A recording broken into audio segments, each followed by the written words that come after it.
votre intérêt et pour votre présence à cette réunion. Vous avez été plus de 500 à vous inscrire. Je ne sais pas si tout le monde nous rejoindra, mais il y a beaucoup de questions susceptibles d'être posées, et donc nous démarrons sans trop attendre. Euh, je vais peut-être commencer assez rapidement par vous donner quelques informations à propos de l'IUF avant de répondre à vos questions.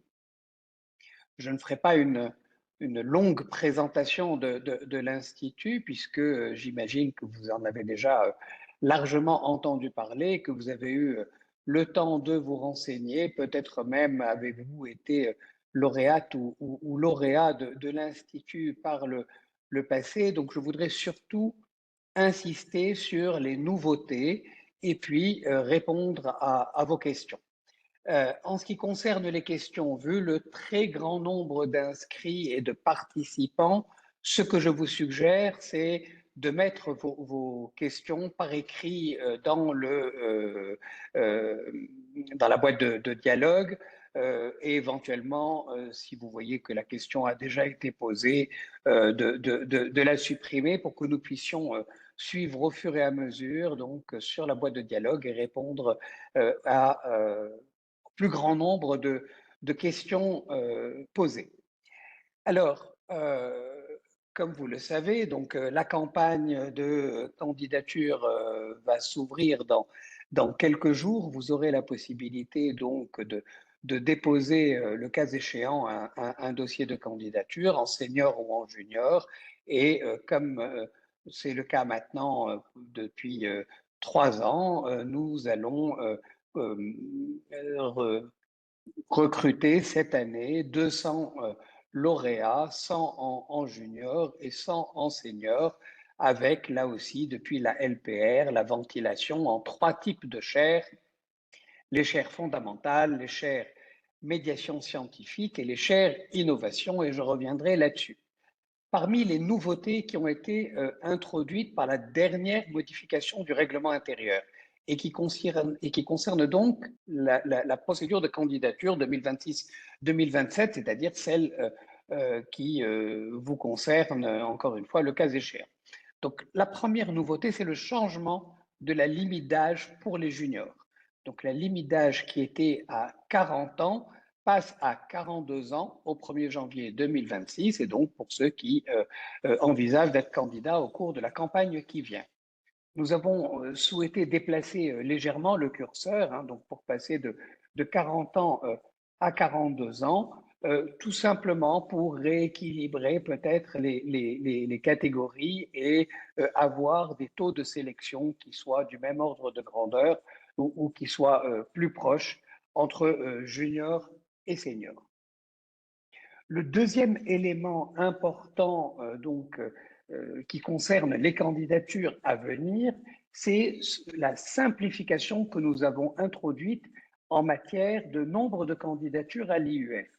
Peut-être avez-vous vu que l'on ne peut pas être candidat plus de 3 fois en 5 ans, et d'autre part, il y avait une seconde contrainte qui était pas plus de 2 fois consécutives. Donc, si vous étiez candidat 2 années de suite, il fallait attendre 1 an avant d'être candidat éventuellement à nouveau l'année suivante si vous aviez été des candidats malheureux sur les 2 premières candidatures. Désormais, il y a toujours la règle des pas plus de 3 candidatures en 5 ans, mais nous avons supprimé la règle des pas plus de 2 candidatures successives. Donc, vos 3 candidatures, vous pouvez les faire d'affilée ou pas, selon votre souhait. Un autre élément est à préciser et qui est un élément de simplification concerne le service d'enseignement.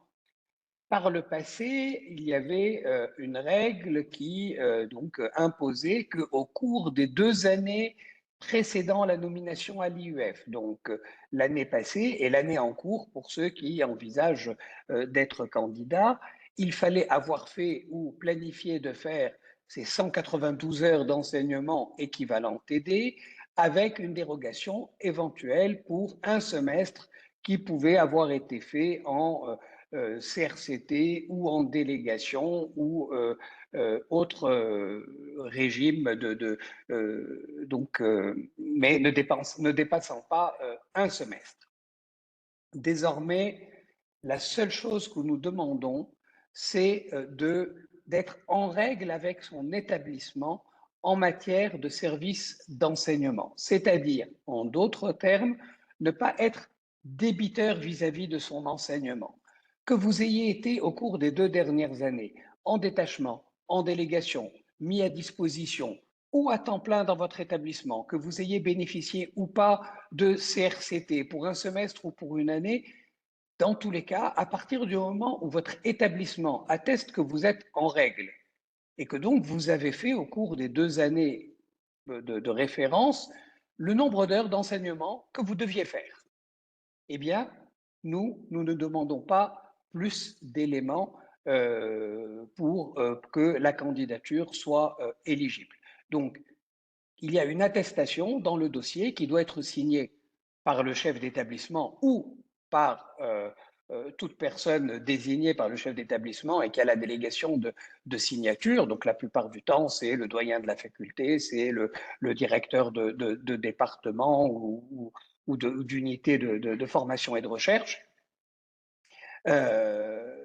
Et à partir du moment où cette attestation indique bien que vous êtes en règle vis-à-vis de l'établissement en matière de tâches d'enseignement, eh bien, votre candidature est éligible au moins sur ce volet-là.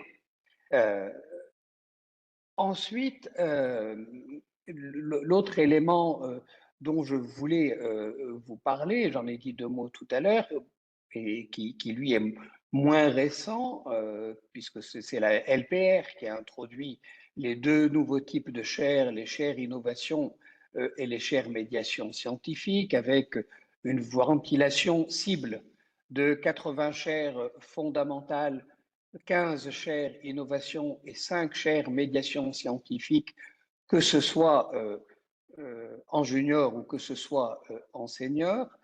Donc, ces 3 types de chaires existent depuis la LPR. En revanche, ce qui a été introduit ou rétabli l'an passé, c'est que l'on ne peut être candidat que sur l'un des 3 types de chaires. Par le passé, il y avait la possibilité de faire des dossiers de candidature mixtes qui étaient dossiers fondamentaux avec option innovation ou avec option médiation scientifique. Alors, on voit bien des situations où on est à cheval entre les 2 catégories et donc on est tenté de vouloir émarger sur les 2 concours. En même temps, il est clair qu'un dossier de chaire fondamentale, ça n'est pas un dossier de médiation scientifique et ça n'est pas un dossier d'innovation. Les attentes ne sont pas les mêmes, les éléments à mettre en avant ne sont pas les mêmes, et donc avoir un dossier mixte, c'était finalement se mettre dans la situation où le risque que pour l'évaluation au titre des chaires fondamentales, le dossier ne soit pas perçu comme suffisamment fondamental, entre guillemets, et à l'inverse, le petit paragraphe qui était rajouté à la fin pour dire en quoi le dossier pouvait aussi être regardé au titre de l'innovation ou de la médiation scientifique risquait de ne pas être suffisamment convaincant pour un jury lorsque le jury examine les candidatures en médiation scientifique ou en innovation. Donc, même s'il y a une forte similitude formelle dans les dossiers sont différents. Ce ne sont pas les mêmes dossiers quand on est candidat en fondamental, en innovation ou en médiation scientifique, que ce soit en termes de contenu, que ce soit en termes d'attente de la part du jury. Alors, cela me donne l'occasion également de vous dire quelques mots sur les attentes en ce qui concerne ces 2 types de chaires qui sont relativement nouvelles. Et je vais commencer par les chaires médiation scientifique. Ce que l'on entend par médiation scientifique, c'est une activité de transfert du savoir académique vers le grand public. Et comme vous le savez, un dossier de candidature à l'IUF, c'est à la fois un dossier qui décrit une trajectoire passée, mais c'est aussi un projet. Et quand on est candidat sur une chaire médiation scientifique, ça n'est pas simplement parce que l'on a dans sa trajectoire eu l'occasion d'intervenir quelquefois dans un média ou dans un autre, ou d'avoir écrit un ou deux articles de vulgarisation. Quand on est candidat sur une chaire de médiation scientifique, c'est que l'on est porteur d'un projet qui a une réelle dimension de médiation scientifique, c'est-à-dire qu'on est dans une démarche de construction d'un processus de médiation, de communication, que ce soit seul ou en partenariat avec des institutions comme des musées ou tout autre type d'institution de médiation. Donc, dans tous les cas, quand on est candidat sur une chaire médiation scientifique, il faut que votre parcours donne à voir votre appétence pour la médiation scientifique et votre capacité à faire de la médiation scientifique, mais il faut que votre projet soit également orienté vers la médiation scientifique. Alors, évidemment, je rappelle également que les chaires médiation scientifique n'en demeurent pas moins des chaires destinées à des enseignants-chercheurs.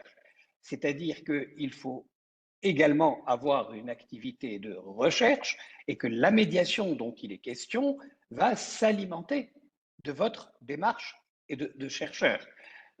Ça n'est pas une chaire de journalisme scientifique, et j'ai le plus grand respect pour le journalisme scientifique, mais ça n'est pas l'objet des chaires IUF de médiation scientifique. Donc, là-dessus également, bien faire attention à montrer comment, dans votre dossier, votre démarche de médiation s'articule aussi avec votre démarche de production du savoir et votre démarche de chercheur.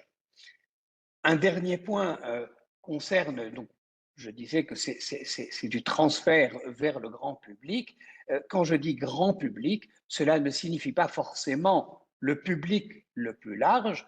Le grand public, c'est un public autre que le public académique. Donc, une démarche de médiation scientifique ne s'adresse pas forcément à tout public. Elle peut être orientée vers un public jeunes, par exemple, ou des publics spécifiques. Donc, voilà, c'est une activité de médiation et de communication, de transfert du savoir de la sphère académique vers une sphère non académique dans la volonté dans une volonté de partager le savoir avec la société ou une partie de la société.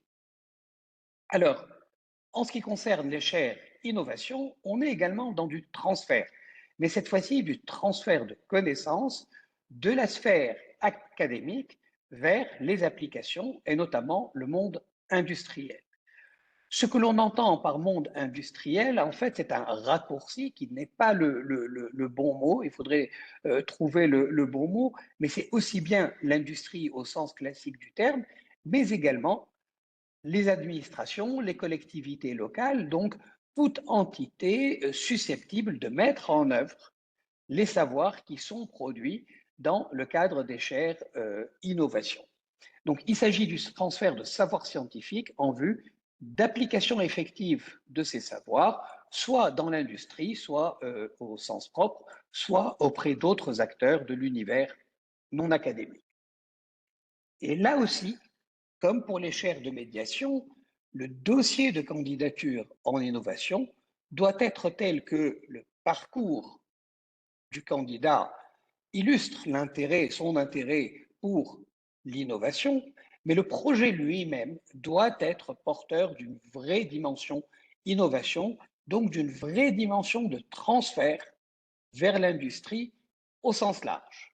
Donc, il faut être précis dans son dossier de candidature sur le type d'application, sur les processus que l'on envisage de mettre en œuvre pour faciliter le transfert, être précis également sur la manière dont peut se faire le transfert. Est-ce qu'il s'agit de dépôt de brevets? Est-ce qu'il s'agit de création de start-up ou d'autres démarches? Ce que j'énumère là n'est absolument pas limitatif parce qu'il y a de nombreuses manières de transférer du savoir-faire, mais il faut être précis, donc, comme je disais, sur les processus, sur la démarche et sur les partenaires avec lesquels vous envisagez de faire ce transfert. Est-ce que vous êtes déjà en partenariat ou en relation avec des SAT? Est-ce que vous êtes déjà dans une démarche en lien avec un incubateur, avec un accélérateur dans votre université ou dans votre école ou en dehors de votre université et de votre école? Donc, précisez là aussi l'état d'avancement, les partenaires, la démarche, de manière à ce que la dimension innovation soit clairement visible, clairement identifiée. Euh, je voudrais rappeler que tant pour les chaires médiation scientifique que pour les chaires innovation, les candidatures sont ouvertes à toutes les disciplines. Certaines disciplines se prêtent peut-être plus que d'autres à du transfert ou enfin, de l'innovation ou à de la médiation scientifique, mais aucune n'est exclue et nous avons eu par le passé des chaires dans les deux catégories, donc innovation et médiation scientifique, aussi bien dans le champ des sciences formelles de la nature et médicale que dans le domaine des sciences humaines et sociales et humanités. Donc, dans ces deux grands champs disciplinaires ces deux grands champs disciplinaires sont concernés par les trois types de chaires existantes et toute discipline peu ou prou envisager, enfin, toute candidate ou tout candidat relevant de toute discipline peut envisager, si sa démarche, si son parcours le justifie, d'être candidate ou candidat sur les trois types de chaires. Encore une fois, ce qui est important, c'est de bien préciser la démarche que vous envisagez et le contexte dans lequel vous entendez mettre en œuvre votre projet, qu'il soit en médiation ou en innovation. Voilà ce que je voulais vous dire en introduction. Mon objectif, comme je le disais en ouverture, c'est surtout de répondre à vos questions de manière à pouvoir vous apporter tous les éléments d'information nécessaires pour que vous puissiez déposer vos candidatures, si vous le souhaitez, dans les prochaines semaines. Euh, alors, je vous demanderai surtout de ne pas rentrer dans les détails, je dirais, que l'on peut trouver sur le site web, la date limite, l'adresse du site web ou l'adresse de la plateforme. Tout ça, vous le trouverez sur le site web, de la même façon que vous trouverez les documents à remplir. Donc, je voudrais surtout que l'on consacre le temps que nous avons ensemble à répondre des questions relatives à des choses qui seraient peut-être moins claires dans ce que vous pouvez déjà trouver, notamment dans la foire aux questions. Voilà, je vous remercie pour votre écoute et je vais peut-être voilà, commencer à regarder les questions qui sont apparues au fur et à mesure. Alors, je vois que des questions ont été posées sur les taux de sélection, mais voilà. Donc, la première question, et après, si jamais j'en ai sauté ou que je n'en ai pas vu, je demanderai à Augustine ou à Marc-Antoine de me le signaler. Donc, y a-t-il une limite d'âge pour les seniors? Il n'y a pas de limite d'âge pour les seniors tant que vous êtes en poste. Donc, tant que vous êtes en poste, tant que vous n'êtes pas à la retraite, vous pouvez tout à fait être candidat. Il n'y a pas non plus d'âge minimum pour les seniors. Il n'y a pas grand intérêt, je dirais, quand on a 35 ans, à être candidat en senior plutôt qu'en junior, parce que pour l'instant, quand même, les taux de sélection sont plus favorables aux juniors qu'aux seniors. Donc, en toute logique, quand on a 35 ans, on doit candidater, on devrait candidater en junior, mais rien n'y oblige. En revanche, en junior, c'est maximum 42 ans et en senior, le maximum, c'est simplement d'être en poste au moment où l'on est nommé à l'IUF, même si l'on sait pertinemment que l'on ne pourra pas faire les 5 ans parce que on sera parti à la retraite à la fin des 5 ans, mais nous ne sommes pas la prise en compte de l'âge et du départ prochain à la retraite serait une discrimination si elle était prise en compte par le jury. Alors, peut-on signaler des conflits d'intérêts avec la liste des membres de jury nommés? Alors, en tout cas, vous ne pouvez pas le faire au moment de la candidature, tout simplement parce que le jury n'est nommé qu'après la clôture de la plateforme. Donc, la manière dont les choses se passent est la suivante. Nous avons les candidatures, on clôt la plateforme, et c'est seulement à ce moment-là, en fonction des candidatures reçues, imaginez que nous n'ayons aucune candidature dans une discipline donnée, eh bien, il ne sert à rien d'avoir un membre du jury qui relève de cette discipline. Donc, nous allons composer un jury en fonction de la composition disciplinaire de nos candidats. Pour information, la question est peut-être posée un peu plus loin parce qu'elle revient régulièrement. Le jury est composé sur la base des propositions qui nous sont faites par les membres de notre conseil scientifique et stratégique dans lequel sont représentés les académies, le Collège de France, le France Université, etc. Donc nous avons un CSS dont les membres vont nous proposer une base, un vivier d'experts et de membres du jury potentiel, et c'est en fonction des candidatures que nous recevons que nous contactons les membres du jury éventuels et nous vérifions qu'ils sont disponibles pour la campagne à venir. L'élément important, c'est que nous leur demandons ensuite, une fois que les dossiers leur sont attribués, de signaler de leur côté tout éventuel conflit d'intérêts. Et nous précisons que les conflits d'intérêts, ce sont soit des liens familiaux, soit des liens de travail, c'est-à-dire que si vous avez publié au cours des dernières années, ou si vous êtes très proche d'un candidat, en tout cas on s'adresse aux membres du jury, on leur dit si vous êtes très proche d'une candidate ou d'un candidat, bien à ce moment-là, il faut le signaler. Il n'est pas exclu, alors par rapport à la question, hein, pour revenir à votre question, la liste des membres du jury n'est connue et n'est publiée que 1 ou 2 jours avant la tenue du jury. Donc, techniquement, il ne vous est pas possible à vous de signaler un éventuel conflit d'intérêts. En revanche, les membres du jury, les experts, sont appelés à signaler tout conflit d'intérêts et c'est une chose à laquelle nous veillons de manière extrêmement rigoureuse. Alors, pourriez-vous indiquer si dans le cadre d'une resoumission de candidature, le jury prend connaissance des projets leur rapporte l'année précédente? Non, les jurys sont différents d'une année à l'autre et n'ont pas accès au dossier de l'année précédente. En revanche, ils savent que vous avez été candidat l'année précédente, puisque dans le dossier, on vous demande si vous avez déjà été candidat, mais ils n'en savent pas plus. Et ils savent évidemment que vous n'avez pas été pris, puisque vous êtes à nouveau candidat. Alors, la question donc concernant les stages, donc l'année de stage pour les nouveaux maîtres de conférences ne compte pas dans les 2 ans de service d'enseignement. Est-ce que c'est bien ça? Donc là, je parle sous le contrôle d'Augustine et de Marc-Antoine, mais je crois qu'effectivement, il faut être titulaire depuis 2 ans. C'est bien ça? Tout à fait. Voilà. Merci. L'équilibre de genre entre recommandations et experts, est-ce que 3 hommes et 2 femmes est une répartition acceptable pour le jury?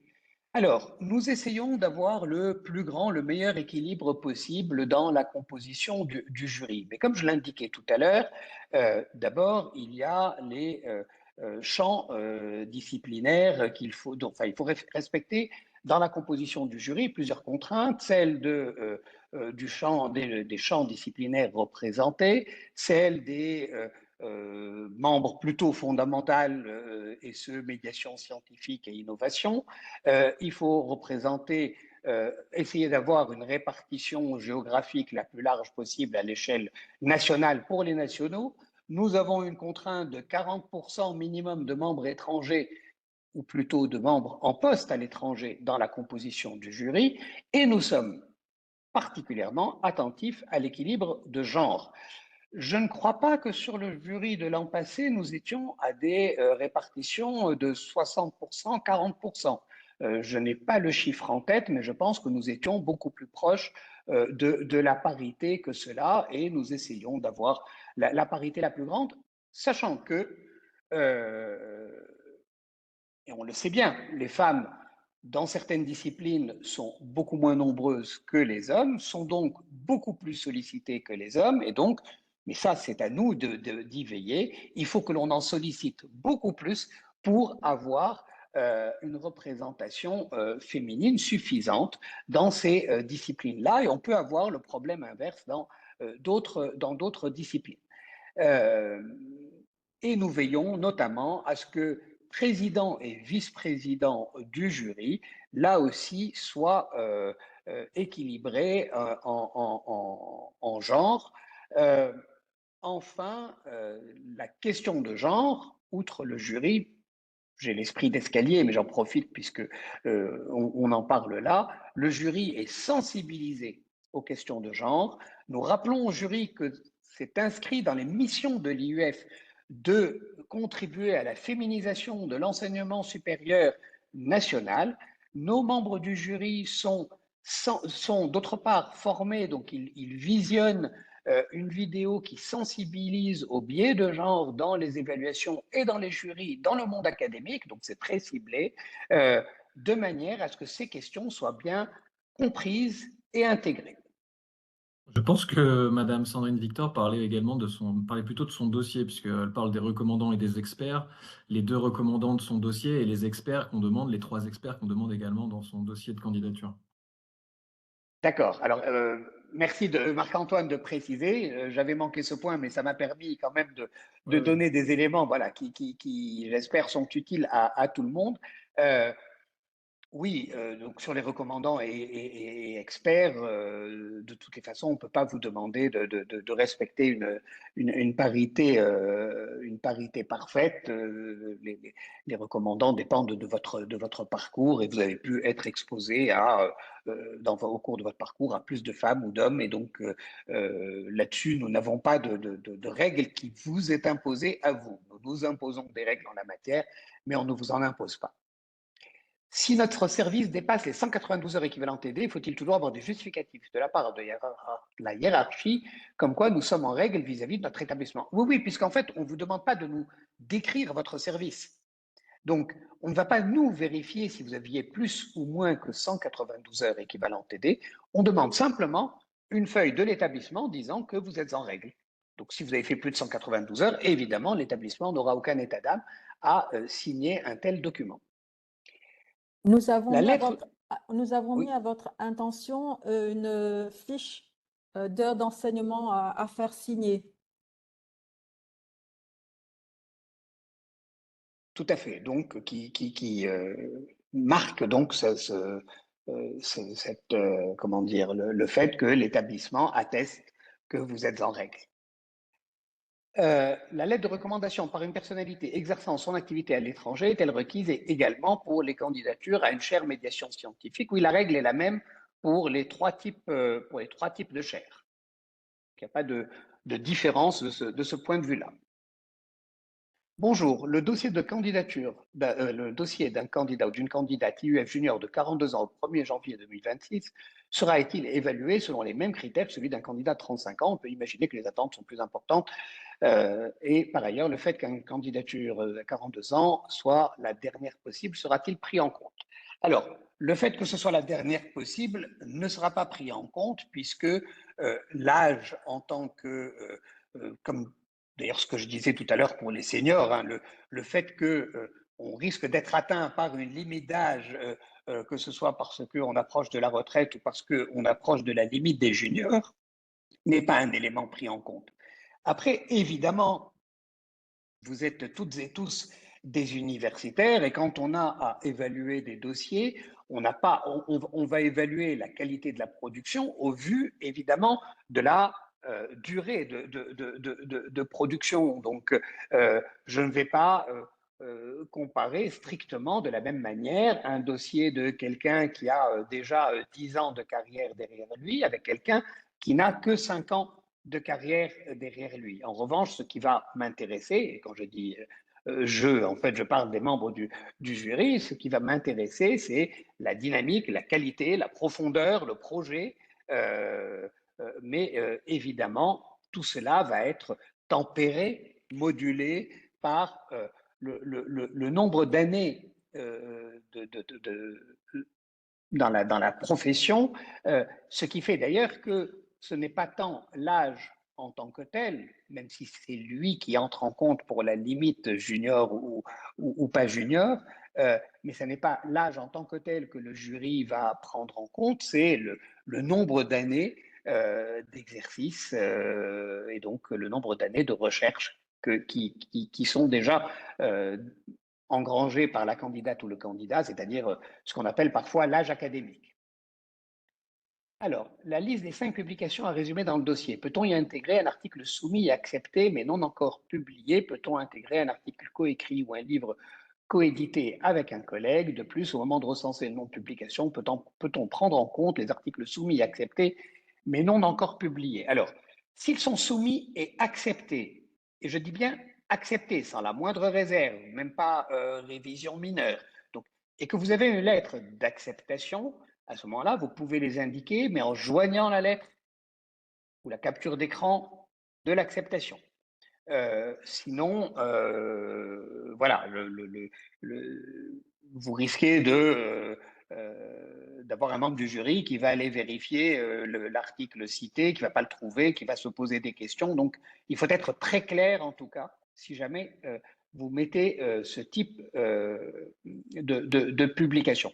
Vous pouvez également mettre des articles plutôt sous forme de chapitres d'ouvrages, que ce soit un chapitre d'ouvrage édité par d'autres, que ce soit un chapitre d'ouvrage que vous avez édité vous-même. Ensuite, en fonction des disciplines, on sait que chapitres d'ouvrage et articles n'ont pas le même poids, je dis bien en fonction des disciplines. Évidemment, lorsque c'est publié dans une revue à comité de lecture dans laquelle vous n'êtes pas partie prenante, eh bien, ça sera plus considéré, j'imagine, que quand c'est publié dans un ouvrage que vous avez édité vous-même et donc où vous aviez la possibilité de retenir ou pas votre article. Mais ça, c'est votre choix, c'est votre décision. Vous choisissez les 5 articles qui, pour vous, parlent le plus à la fois de ce que vous faites, mais parlent également le plus de votre capacité à produire de la science de qualité. Enfin, pour les activités d'enseignement, il est demandé de présenter les 5 dernières années. L'année 2025-2026 est-elle à inclure? Je pense que oui. Donc, vous mettez en prévisionnel ce que vous envisagez de faire en 2025-2026, puisqu'en général, en début d'année, les services sont déjà décidés et vous êtes capable d'en parler. Est-ce que la nomination à l'IUF est maintenue en cas de changement de poste si le nouveau poste est un poste d'enseignant-chercheur? Oui, la nomination à l'IUF est portable, entre guillemets, donc vous allez dans la nouvelle université avec votre délégation à l'IUF. Il nous est arrivé une fois d'être saisi par quelqu'un qui était candidat sur des postes et à qui on avait demandé de manière très maladroite, à mon avis, est-ce que vous abandonneriez votre IUF pour venir chez nous?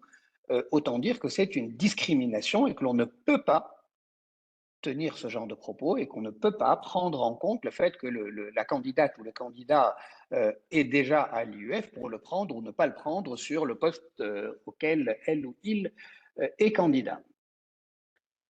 Les 3 experts supplémentaires peuvent-ils être des co-auteurs récents? Non.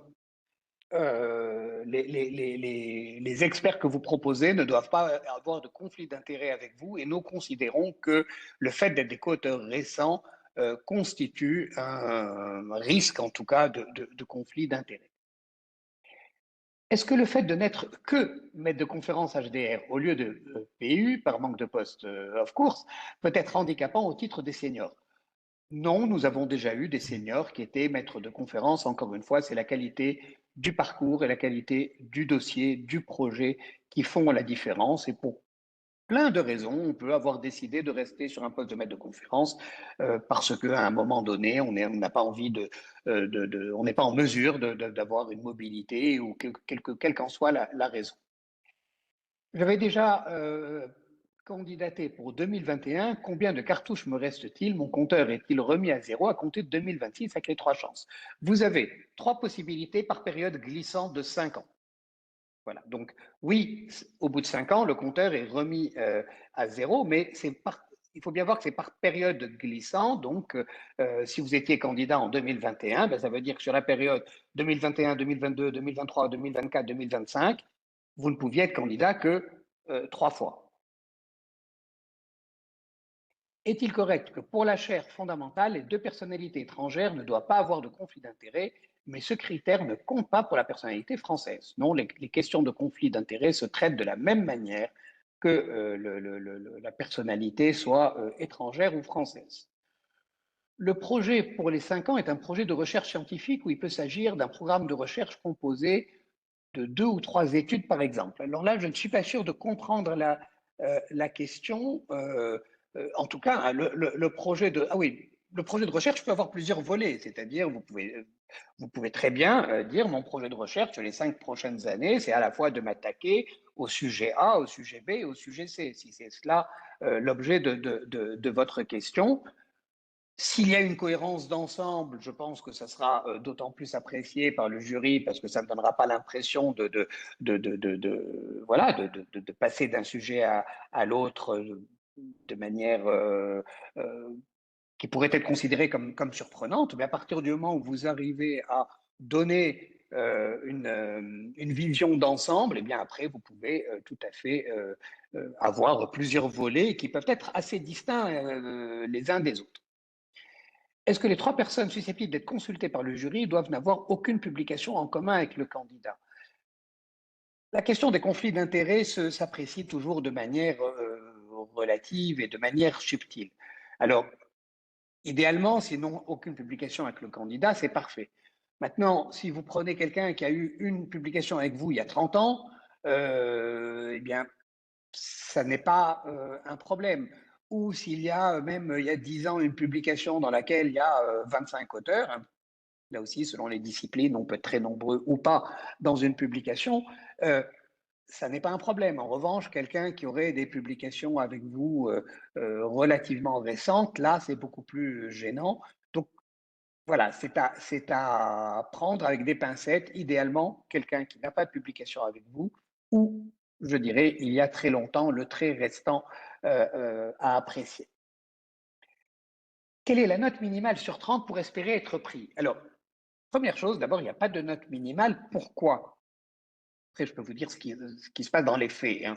Mais pourquoi est-ce qu'il n'y a pas de note minimale? Parce que la note, elle est mise par des experts avant la réunion du jury.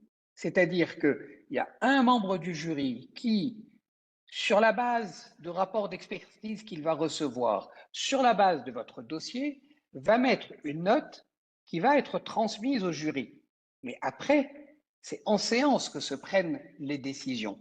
Et dans cette séance-là, il y a d'autres personnes éventuellement de la même discipline, d'autres membres du jury de la même discipline, il y a des membres du jury de disciplines connexes, il y a des discussions qui se font parce qu'il faut arbitrer malheureusement entre un dossier d'historien, un dossier de chimiste, un dossier de STAPS, un dossier de philosophie. Donc, et nous n'avons que 100 postes. Alors ça peut paraître beaucoup, mais évidemment la discussion devient de plus en plus compliquée, que l'on arrive aux limites du nombre de postes disponibles. Donc il y a des arbitrages qui vont se faire non pas en se disant on va partager entre les disciplines, mais où chacun va devoir vraiment expliquer, justifier pourquoi il pense que ce dossier-là doit être pris. Et donc, la note, c'est ce qui était là, en amont, et l'avis d'un seul. Le résultat, c'est le résultat de la discussion de 30 à 40 personnes, suivant qu'on est sur le jury junior ou senior. Donc, voilà, c'est pour ça que vous pouvez très bien, en discutant avec des collègues, vous apercevoir que vous aviez 27 et que vous n'avez pas été pris, et quelqu'un qui avait 26 a été pris. Tout simplement parce que d'abord le 27 et le 26 ne sont pas forcément dans le même champ disciplinaire, que la discussion n'a pas abouti aux mêmes conclusions, que les avis d'autres membres du jury ont pu amener à revoir l'évaluation du dossier, même si nous ne retouchons pas aux notes. Les notes, elles sont mises, mais c'est un outil de décision. La note n'est pas la base de la décision. Donc, contrairement à un concours où vous passez des épreuves et après c'est uniquement sur la base des notes obtenues aux épreuves que l'on va décider, ici c'est l'ensemble du dossier qui est discuté par tous, par toutes et tous, et la décision finale est prise sur cette base. Maintenant, dans les faits, vu le très grand nombre de candidatures, notamment en senior, si vous avez 29 ou 30, vous avez une très forte chance d'être pris, mais il est arrivé que ce ne soit pas le cas, mais très forte chance d'être pris. À 28, ça se discute. 27 et en dessous, c'est rare. En junior, on va descendre un peu plus dans les notes parce qu'il y a moins de candidatures. Et donc là, je dirais que 30, 29, 28, vous avez très forte chance d'être pris. À 27, ça se discute. À 26 et en dessous, c'est de plus en plus rare. Voilà. Mais ce que je vous dis là, c'est de la statistique, ça n'est plus de l'évaluation qui, elle, encore une fois, ne dépend que des décisions, de la délibération du jury. Chaque dossier est-il évalué par une ou deux personnes? Il est indiqué que sur le site que est évalué par deux personnes avant le vote de la liste des bénéficiaires. Il semble qu'on... Non, alors en fait, je n'ai pas lu jusqu'au bout, mais je vais répondre précisément. Il y a deux étapes dans l'évaluation des dossiers. Il y a des experts qui ne sont pas membres du jury, qui sont désignés. Leur liste est publiée également au bulletin officiel, qui vont évaluer les dossiers et ensuite, les évaluations de ces deux experts sont transmises à un membre du jury qui fait la synthèse entre ce qu'il a reçu des experts, sa propre lecture du dossier pour mettre une note qui va ensuite servir de base à la discussion collective. Donc, les experts sont là en appui de la réflexion des membres du jury. Ils ne sont pas membres du jury, donc ils ne participent pas à la délibération. Et donc, la note qui est discutée, qui sert de base à la discussion au cours du jury, c'est celle que le juré porteur ou à qui est attribué le dossier va communiquer, présenter, défendre devant ses collègues membres du jury. Et donc, est-ce que c'est un changement? En fait, oui, jusqu'à 2024, il y avait confusion entre experts et jurés, et donc en fait, il y avait deux membres du jury qui évaluaient le dossier, mais il n'y avait pas d'experts extérieurs. Nous avons décidé depuis donc l'an passé, 2025, de mettre à la campagne 2024-2025, de mettre en place cette procédure en deux temps. Pourquoi? Tout simplement parce que nous avons un très large spectre disciplinaire dans les candidatures. Et que si nous voulions avoir un jury qui représente dans les moindres détails ce large spectre disciplinaire, de manière à avoir au moins deux personnes capables de donner un avis sur chaque dossier, nous étions arrivés l'année dernière, l'année d'avant, à des jurys où il y avait plus de 80 personnes. Des délibérations à plus de 80 personnes, c'est juste impossible. Donc, nous avons préféré gagner en couverture disciplinaire grâce à ces experts extérieurs, tout en maîtrisant la taille du jury de manière à ce que les discussions puissent vraiment être constructives. Alors, est-ce que des associations peuvent être destinataires du transfert dans le cadre d'une chaire innovation? Oui. Il faut bien indiquer, évidemment, expliquer le processus, mais je l'ai dit rapidement tout à l'heure en disant que ça peut être l'industrie au sens classique du terme, mais ça peut être aussi des collectivités, ça peut être la société civile et donc notamment des associations. Alors, serait-il possible de connaître la note minimale sur 30 obtenue par les lauréats de la campagne IUF 2025? Alors d'abord, elle n'est pas la même pour les juniors et pour les seniors, mais en toute honnêteté, je ne l'ai pas en tête. Mais encore une fois, la note minimale n'est pas l'indicateur, ou la note en tout cas n'est pas l'indicateur unique. La note n'est que l'élément de départ de la discussion. J'ai envie de dire, en tout cas, si c'est en senior, ça m'étonnerait que ce soit descendu en dessous de 27, mais je parle de mémoire, donc je n'en mettrai pas ma main au feu, mais ça me semble très probable. Ouais, c'est ça. Euh, c'est ça, Marc-Antoine? Oui, c'est ça. Et Mais ils peut-être sont qu'en très junior, peu. on a atteint. Ils sont très, très, très Ils peu. sont très très peu, ouais. Ouais. D'accord. Donc c'est exceptionnellement 27. Oui. Et en junior, ça doit être jusqu'à 26 en fondamental. Oui. Voilà. Alors, quel est le rôle des trois personnes susceptibles d'être consultées par le jury par rapport à celui des deux recommandants? Les recommandants s'engagent sur votre dossier en vous recommandant et donc en poussant votre dossier. Les personnes susceptibles d'être consultées par le jury, évidemment, on sait bien que si vous proposez des personnes, ce sont des gens qui ont un avis plutôt positif sur votre parcours, enfin, c'est probable, mais ce sont en fait des personnes de référence que le jury peut ou pas consulter. Pratiquement, ce n'est pas le jury, parce que ce n'est pas en séance que le jury va consulter des membres extérieurs, mais le membre du jury auquel votre dossier est affecté peut avoir besoin d'éclairage complémentaire lorsque vos travaux ne sont pas directement dans son champ de compétences le plus pointu.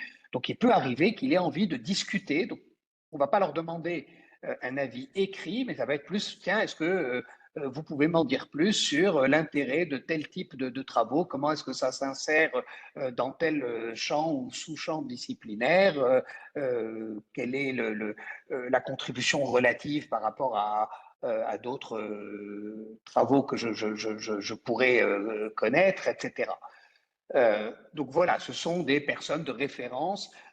En général, il faut proposer des gens qui sont des gens reconnus, respectés alors, dans le métier parce que il y a plus de chances que le membre du jury fasse appel à ces personnes pour leur demander des clarifications que si jamais c'est quelqu'un qui est, par exemple, un tout jeune collègue et qui est peut-être extrêmement compétente ou compétent, mais pour lequel sa parole n'aura pas forcément force de loi pour le membre du jury concerné. Alors, création et direction d'une plateforme de technologie académique est-il dans le volet innovation? Alors là, je suis bien normal de vous répondre parce que je ne vois pas exactement euh, à quoi ça peut correspondre. Donc La voilà, si vous question était posée pouviez. un petit peu au-dessus, Enrico Ah, Biola. Innovation, possible de déposer un projet dont le bénéficiaire de l'innovation est la recherche. Exemple, méthode pour la métrologie, oui, etc. oui, oui, tout à fait. Oui, oui, tout à fait. Tout à fait. À titre d'exemple, alors, j'ai pas envie de dire de bêtises, mais Guillaume Cabana qui est sur une chaire, comment? Je vais vous dire ça tout de suite. Fondamental. Ah, fondamental, d'accord. Donc c'était un mauvais exemple. Mais il aurait pu probablement être Oui. sur une chaire innovation à partir du moment où, pour ceux qui ne le connaissent pas, il travaille sur des outils à même de détecter les publications et les revues prédatrices. Et donc, c'est au service de la recherche mais c'est un transfert de savoir-faire de la science, puisqu'il développe des méthodes spécifiques et de la recherche spécifique vers des outils qui vont servir la communauté scientifique et non pas l'industrie au sens premier du terme. Quand a-t-on intérêt à déposer une candidature interdisciplinaire? Il y a une explication dans la notice, mais elle mériterait un éclaircissement. Cochez si vos travaux mobilisent et font interagir plusieurs disciplines de domaines différents et ouvrent pour chaque discipline sollicitée des perspectives de recherche qui ne se limitent pas à leur périmètre respectif et si vous souhaitez que votre candidature soit évaluée de manière interdisciplinaire. Je pense que le point 2 est tout aussi important que le point 1 parce que, évidemment, vous allez cocher interdisciplinaire si vous êtes vraiment à l'interface entre deux disciplines et que les deux approches disciplinaires se complètent, s'enrichissent. Mais il faut être conscient que ça veut dire que les deux experts seront choisis dans chacune des deux disciplines. Ce qui veut dire qu'il y a toujours un risque, même s'il voit bien dans le dossier que vous avez signalé que vous étiez interdisciplinaire, mais il y a toujours un risque de renvoi de balle, on le connaît bien, ce risque dans le monde académique, où l'expert de la discipline A va considérer qu'on est plus en train de faire du B et que l'expert de la discipline B va considérer qu'on est plus en train de faire du A, chacun renvoyant la balle à l'autre. Donc, je dirais que la mise en avant des candidatures, de la sélection de la catégorie interdisciplinaire doit être faite en pleine conscience du fait que vous aurez deux experts différents et qu'il faut donc que votre dossier soit rédigé de manière à ce que chacun des experts dans sa propre discipline voit la valeur ajoutée du point de vue de sa discipline, de ce qui est fait. Donc, voilà. Après, c'est difficile d'être plus précis parce que chaque cas est un cas particulier, mais c'est un point qui me semble en tout cas important de garder à l'esprit. Alors, oui, je confirme qu'il n'y a pas de limitage pour les seniors. Même dans ce cas, les évaluateurs ont-ils accès à l'âge du ou de la candidate pour les délibérations du jury? L'âge est-il éventuellement pris en compte négativement? Donc, oui, les membres du jury ont probablement accès à votre âge parce que dans le dossier, il y a la date de naissance, parce que sur les CV, souvent l'âge apparaît, etc. Donc, ils ont une connaissance de l'âge.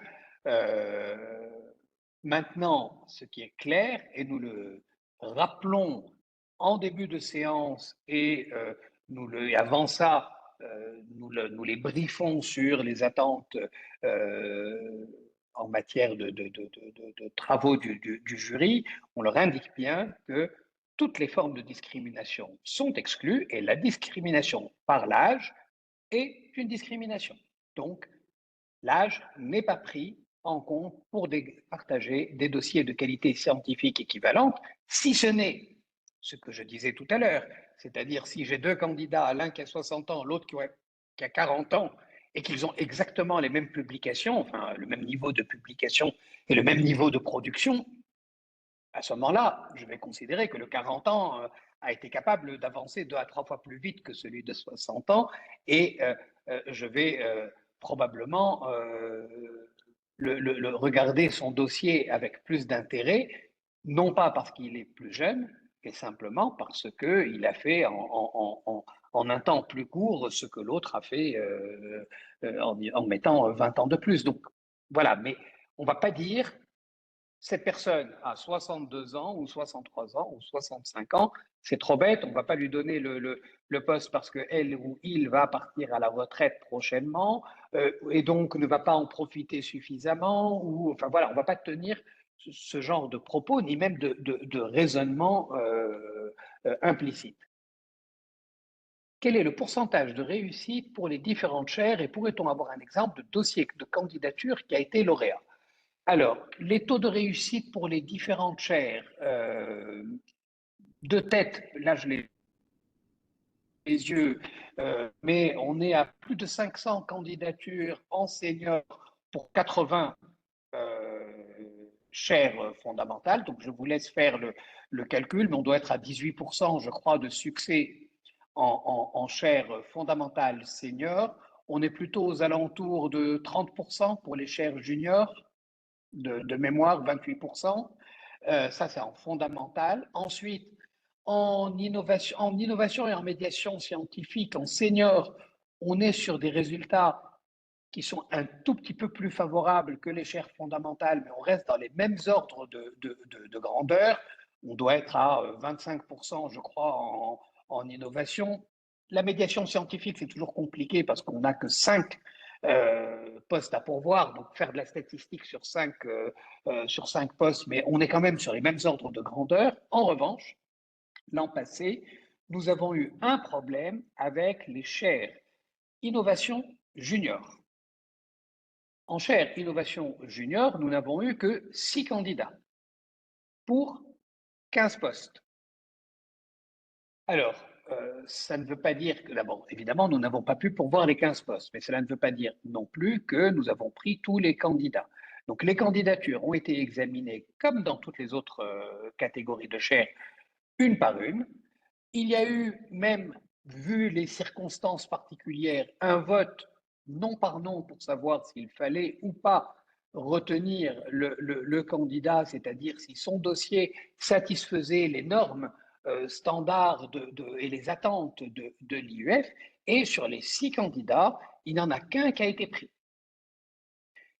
Les 14 postes non pourvus ne pouvaient pas être transférés immédiatement en chaire fondamentale parce que le jury n'en a pas le pouvoir. En revanche, le jury a fait une liste complémentaire suffisamment longue en chaire fondamentale.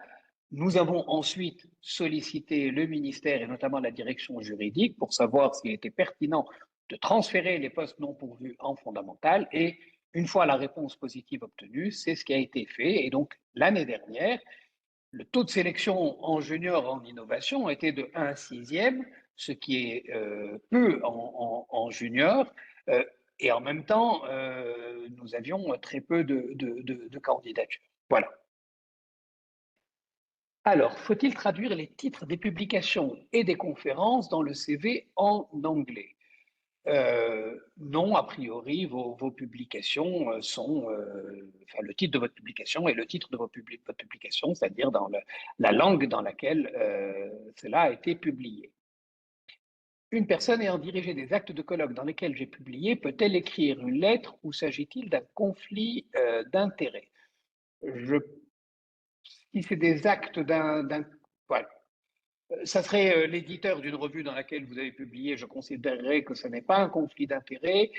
Si c'est des actes même si c'est acte, je dirais que ça va s'apprécier au cas par cas, c'est-à-dire si c'est un acte des actes de colloque sur invitation, donc c'est la personne qui vous a invité, à ce moment-là, ça va probablement être considéré comme une proximité en tout cas, et ça ne serait pas pertinent. En revanche, si c'est les actes de la grande conférence de je ne sais quelle discipline où il y a 500 communications et que finalement il n'y a aucun lien entre l'éditeur des actes et les personnes qui présentent, à ce moment-là, ça ne serait pas un conflit d'intérêts. Donc voilà, je n'ai pas de réponse définitive, mais c'est à apprécier, je dirais, avec des pincettes.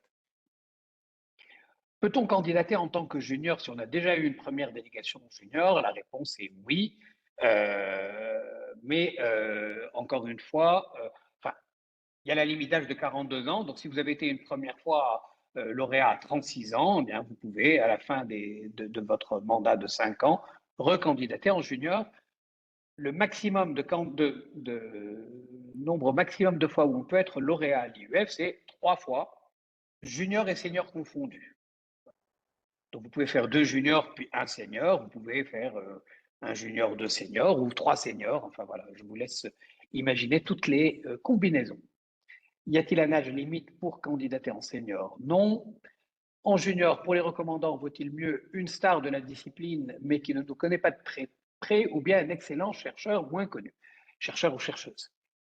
Il faut savoir que les membres du jury sont vraiment des experts du monde académique. Et donc, ils savent lire les lettres de recommandation jusqu'à entre les lignes.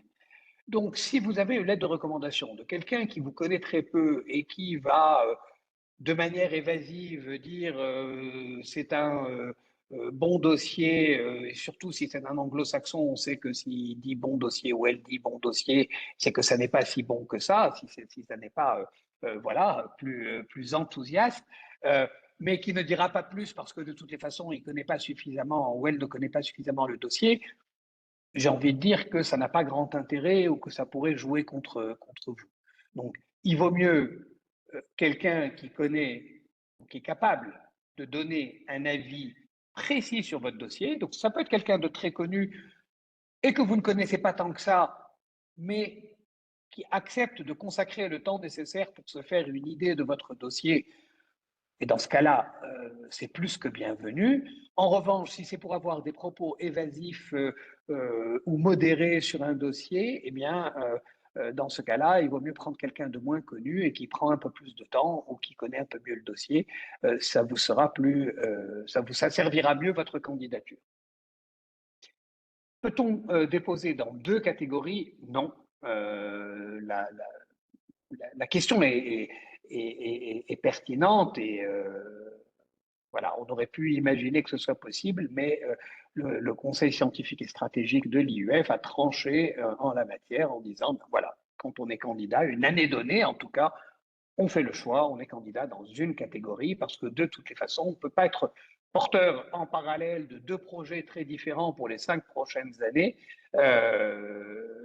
Les projets que vous êtes amenés à exposer sont des projets dans lesquels on s'attend à ce que vous soyez déjà engagé. Donc, ce n'est pas juste un projet que je sortirai de mon esprit en me disant bah, si j'ai l'IUF à ce moment-là, je me pencherai là-dessus. Donc, si ce sont des projets dans lesquels vous êtes déjà engagé, voire fortement engagé, il est peu probable que vous ayez deux projets très différents en parallèle, chacun susceptible de remplir les 5 prochaines années. Et donc, il faut faire un choix et s'y tenir au moins une année donnée. Finalement, dans l'appel 2026, en soumettant une candidature à une chaire fondamentale, est-il ou non possible d'inclure en second lieu un projet de médiation ou de transfert industriel? Non. Vous pouvez, comment dire, vous pouvez faire état dans un dossier de chaire fondamentale du fait que vous allez aussi faire de la médiation au cours de cette période. Mais ça ne veut pas dire que votre dossier sera examiné avec les critères de la médiation. Ça sera un plus. Un excellent dossier en recherche fondamentale et dans lequel, en plus, il y a des activités de médiation, c'est toujours du bonus. Un excellent dossier en chaire fondamentale de quelqu'un qui, en plus, a une forte implication dans la vie de la communauté, c'est un plus, mais ça ne se substitue pas. Donc, et là aussi, vous êtes tous des spécialistes du champ académique. Vous savez bien que dans un dossier, on peut valoriser des activités à côté qui viennent enrichir un dossier, mais encore une fois, si on est sur une chaire fondamentale, le principal élément d'évaluation, c'est la qualité du dossier fondamental. Dans quelle mesure l'interdisciplinarité est-elle valorisée dans les candidatures aux chaires fondamentales? Elle est prise en compte, elle est appréciée, mais il n'y a pas ni un quota, ni même une volonté de faire passer en priorité des dossiers interdisciplinaires. Nous essayons de faire en sorte que l'interdisciplinarité ne soit pas pénalisée pour les raisons que je mentionnais tout à l'heure, où finalement personne ne se sent complètement impliqué parce que chacun renvoie le dossier à la discipline d'en face. Donc nous essayons d'avoir un traitement qui soit équitable des dossiers interdisciplinaires. Ce sont des dossiers qui sont appréciables et appréciés, mais il n'y a pas de volonté a priori de les mettre plus en avant. Pour une chaire de médiation, je suppose qu'il est quand même essentiel de proposer une démarche de recherche innovative. Exemple, proposer une monographie avec une visée scientifique en combinaison avec des démarches de médiation dans la discipline. Oui, comme je l'indiquais en préambule, hein, donc il faut à la fois avoir une démarche de recherche et d'autre part être engagé dans un vrai projet donc un projet de médiation en lien avec cette recherche. Hein, donc il faut être à la fois innovant en recherche et avoir une démarche qui soit une démarche orientée médiation, encore une fois, La médiation, ça n'est pas seulement participer de temps en temps parce que mon sujet est dans l'actualité, participer à une émission de radio ou de télé où je vais parler de telle avancée. La médiation est une démarche à part entière. Je souhaiterais savoir dans quelle mesure le projet doit être déjà engagé avec de premiers résultats et perspectives de recherche ou encore embryonnaires. Plus le projet sera engagé, plus ça sera, votre démarche en tout cas sera convaincante. Et en même temps, il faut quand même qu'il reste suffisamment à faire de choses pour les 5 prochaines années. Mais encore une fois, quand on évalue un dossier, on va évaluer la crédibilité, l'intérêt évidemment du projet, mais la crédibilité de la démarche proposée. Si vous avez déjà fait vos preuves dans ce projet, dans le cadre de ce projet ou dans quelque chose de très similaire, c'est plus convaincant que si tout d'un coup je vous annonçais que je vais travailler sur tel sujet sur lequel je n'ai jamais travaillé auparavant, même si on peut estimer que je suis compétent dans mon champ disciplinaire. Voilà, attendre d'être à l'UF pour aborder un sujet nouveau, ça risque de moins convaincre en tout cas les membres du jury. Pour les lettres de recommandation, est-ce que ça peut être quelqu'un qui travaille dans l'industrie ou dans une agence réglementaire hors université? Alors, en général, les académiques aiment bien les lettres d'académique. Donc, après, ça peut être un académique, donc quelqu'un qui est un chercheur et qui ensuite décide de travailler dans l'industrie ou dans une agence. Ça a plus de sens, à mon avis, pour des chaires innovation ou éventuellement des chaires médiation, mais ça n'est pas exclu dans tous les cas. Le projet peut-il prolonger une thématique de recherche récente plutôt qu'être complètement nouveau? Oui, tout à fait, ça peut prolonger, mais il faut montrer, là aussi, on va vous donner 2/3 de votre temps d'enseignement, ou plutôt on va le transformer en temps de recherche pour les 5 prochaines années. Donc il faut que vous montriez vraiment à quoi va servir ce temps additionnel et qui est très consistant et d'autant plus appréciable qu'il est dans la durée.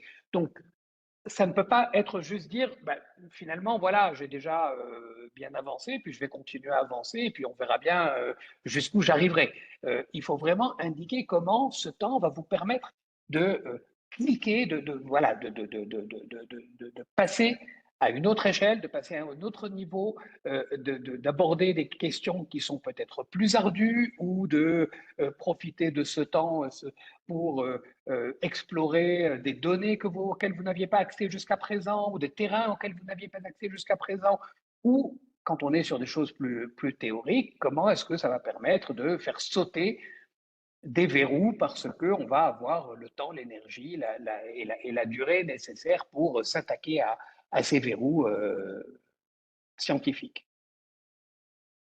Est-il important que l'une des lettres de recommandation provienne d'un membre actuel de l'IUF? Non. Y a-t-il des spécificités pour les statuts hospitalo-universitaires qui n'ont pas d'obligation de service, mais de nombreuses responsabilités facultaires autres et cliniques? Il n'y a pas de spécificité, mais évidemment, les CV s'apprécient en fonction de la discipline. Donc, oui, il faut mettre dans son CV, en tout cas, toutes les responsabilités autres, et personne ne s'étonnera qu'il n'y ait pas 192 heures d'enseignement pour un PU-PH. On ne va pas dire où sont les heures manquantes. Donc, c'est apprécié par rapport aux normes de la discipline. Est-ce que la section CNU importe? Nous essayons plutôt de prendre en compte les catégories thématiques de l'ERC pour dispatcher les dossiers entre catégories disciplinaires. Maintenant, voilà, la section CNU, c'est une information sur votre champ disciplinaire. Mais notamment pour les gens qui sont sur de la interdisciplinaire, on peut être dans une section et travailler à l'interface, voire en ayant voilà, une part importante de son activité qui est dans une autre section. Il faut juste préciser le domaine dans lequel vous travaillez, c'est surtout ça qui est important, le domaine dans lequel se fait votre recherche. Le jury est-il composé uniquement de membres de l'IUF? Non, absolument pas. Comme je disais tout à l'heure, il y a notamment 40% de personnes qui sont en poste à l'étranger. Alors même parmi elles, il peut y avoir eu des gens qui par le passé ont été à l'IUF, mais ça n'est absolument pas un critère qui est pris en compte dans la composition du jury. Le site web requiert 2 recommandations, dont une internationale, mais le dossier de candidature demande 3 experts, dont 2 internationaux. Qu'en est-il? Je crois que j'ai déjà répondu, ce sont 2 choses différentes. La création d'un compte est-il possible seulement après l'ouverture de campagne, ou on peut en créer dès ce jour? Là, je passe la parole à Marc-Antoine. Alors, on ne pourra créer un compte qu'à partir de l'ouverture de la campagne. Même Merci si vous avez Marc-Antoine. déjà un compte, vous ne pourrez déposer vos dossiers qu'à partir de l'ouverture. Et alors, un point très important, parce que chaque année, on reçoit de nombreux mails en disant j'arrive pas à me connecter, c'est le Numen, c'est ça Oui, qui est alors oui, demandé. tout à fait. Oui. C'est pas du tout avec votre adresse mail qu'il faudra créer un compte si jamais vous n'avez pas créé de compte. Et je le rappelle aussi à ceux qui ont déjà un compte, qui ont déjà déposé un dossier. Pour vous connecter, c'est bien votre Numen qu'il faudra mettre dans le champ identifiant. Voilà. C'est Il faudra indiqué, bien s'en souvenir. voilà, mais régulièrement, voilà, les collègues mettent leur mail et puis ils disent tiens, ça marche pas. Donc, c'est le Tout à fait. Numen. C'est bien le Numen, tout à fait. Est-ce qu'il y a une ventilation par discipline? A priori, non. Il y a une seule règle qui est minimum 40% en humanité, sciences humaines et sociales d'une part, et au minimum 40% en sciences formelles de la nature et médicales. Donc voilà, les 2 grands champs disciplinaires.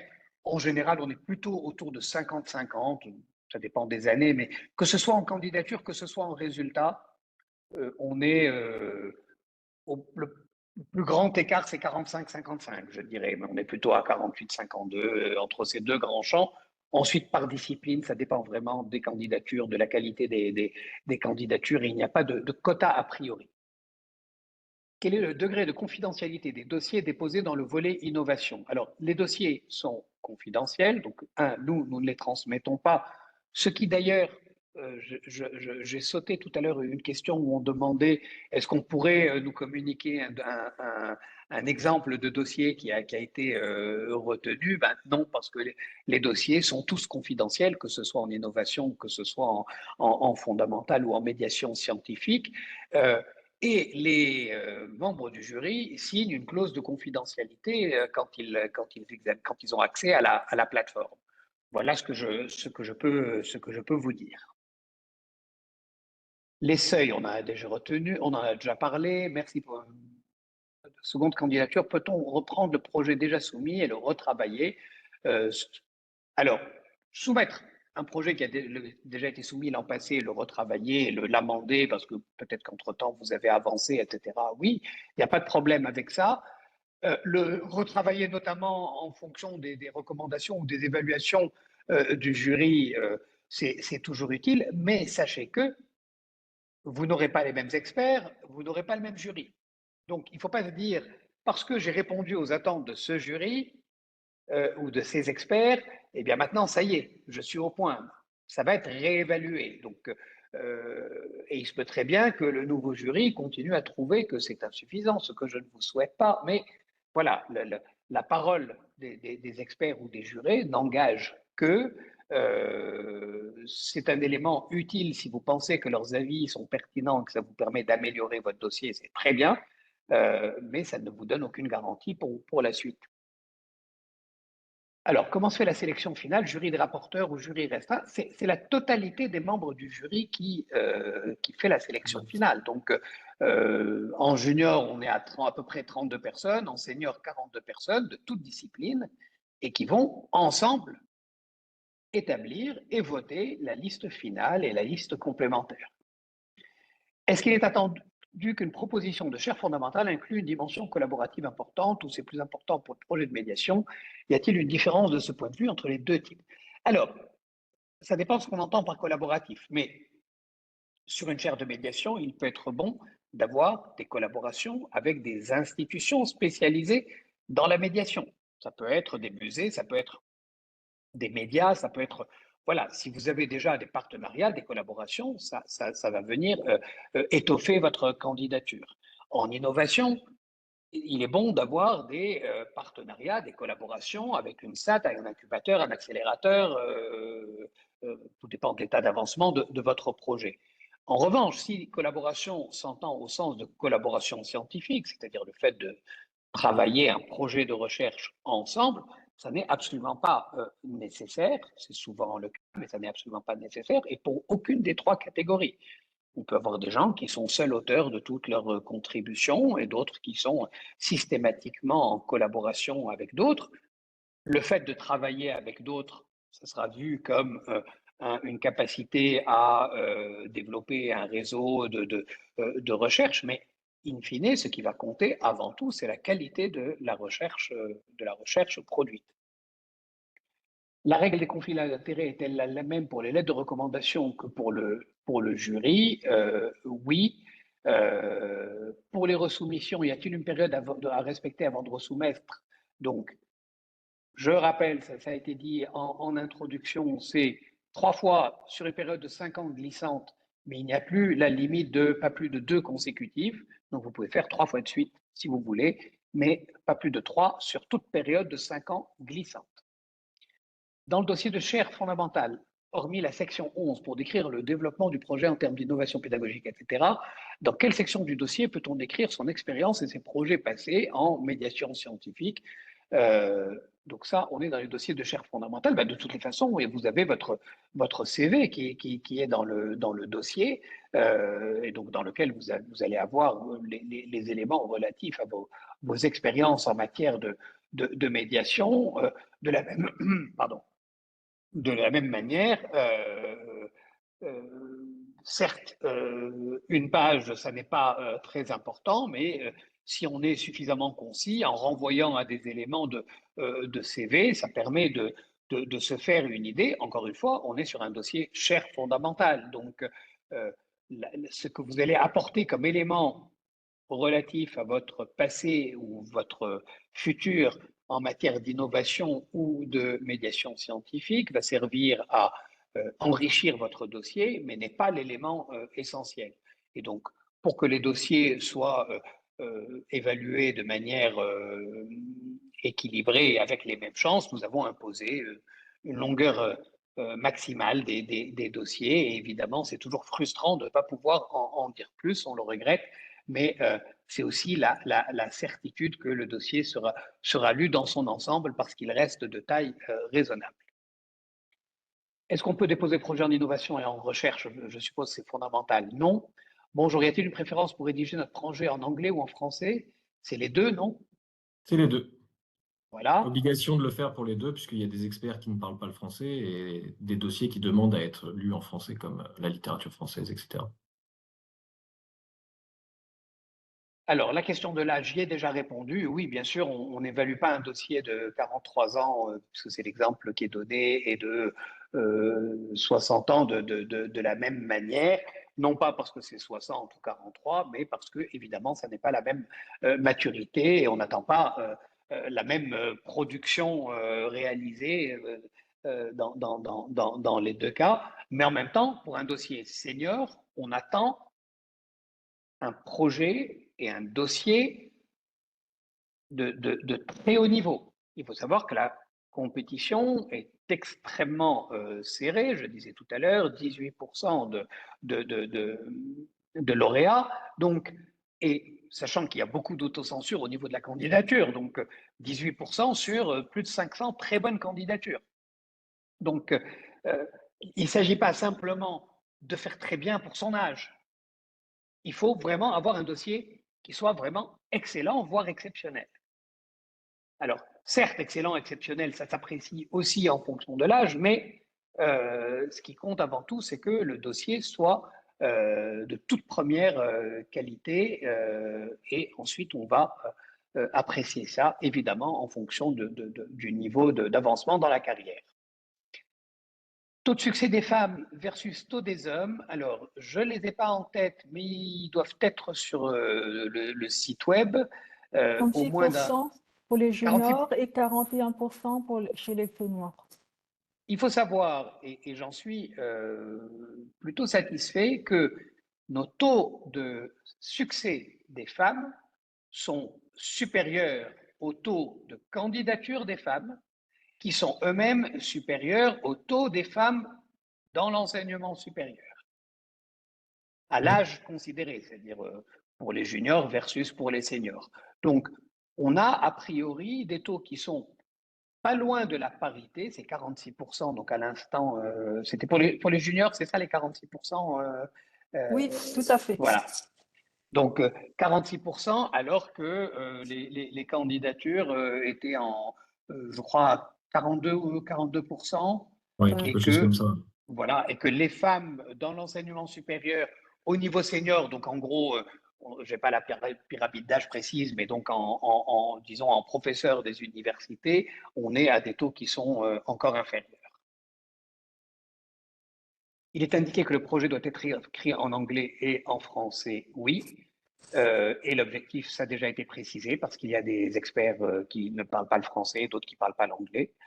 Serait-il possible de connaître la note minimale obtenue par les lauréats de la campagne IUF? On a déjà répondu. Il y a 2 ans, le seul point négatif était déjà financé par la l'ANR. Il ne me semble pas que c'est une condition nécessaire que le projet soit entièrement sans financement.